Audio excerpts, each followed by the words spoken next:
poguma za slovensko besedo. Ker je tudi, sem dobivala telefonske poklice, tudi ob eni ponoči, ob 2. In ko sem rekla ja, kdo je, so nastavili pesem I will cry when you will die. Jaz bom jokal, ko boš ti umrla. In to ne bo dolgo, ko boš.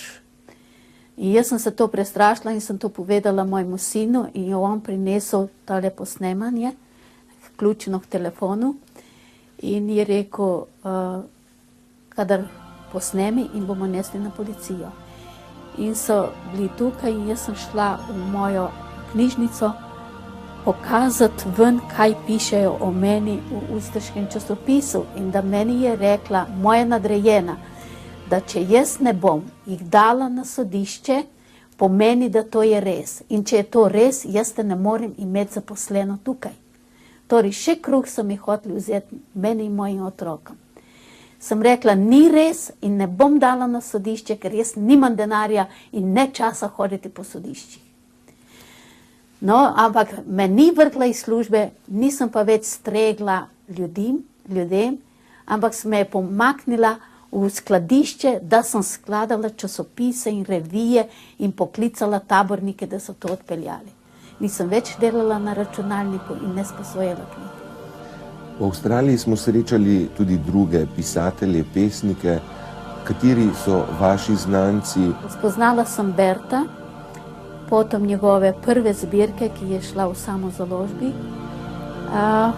In spoznala sem Petra, tudi v njegovih poeziji, samozaložbi in Košaka.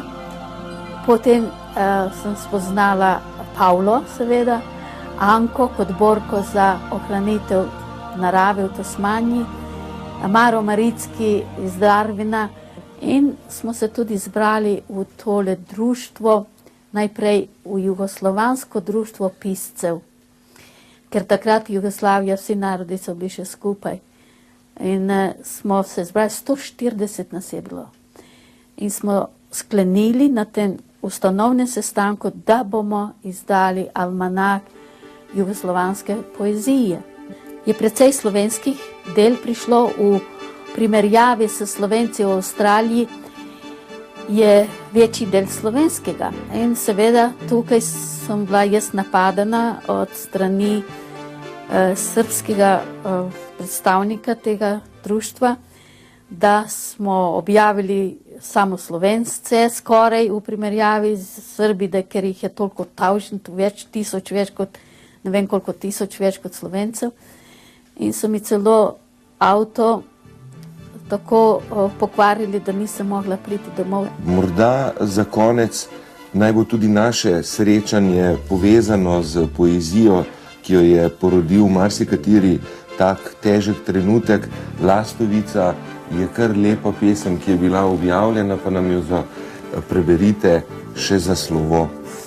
Ja, to sem napisala, ker meni se zdi, da sem bila lastovica, da sem se izselila izpod domačega krova, da bi pa prišla nazaj, nisem mogla več, ker je perutka bila zlomljena. Lastovica, poletela bom, za menoj bo ostala vasica vetra, dežja in snega. Pod strešek ovit v topel spomin, objel me bo šele na pomlad, ko priletim iz daljne južne dežele. Pod menoj že izginjajo mehke doline, valoviti griči in bele vasice. Nad modrim morjem v jate zbirajo se vznemirjene ptice. Pot je dolga, le močnejši zdržijo, prah, dež in vihar jim krila hromijo. Vihar prizanesi, še malo je do pristanka, do mehke sence ob zeleni oazi, kjer name čakajo znane obrazi. Daj mi moč, da prispem do čistega potoka. Je to privid, streha visi ob planki, ob suhi strugi samevajo kosti ostanki. Moj Bog, vse do tu segla je Belčeva roka. Hvala, gospa Ivanka, da smo lahko bili vaši gostje in pričakujemo vašo najnovejšo novo knjigo.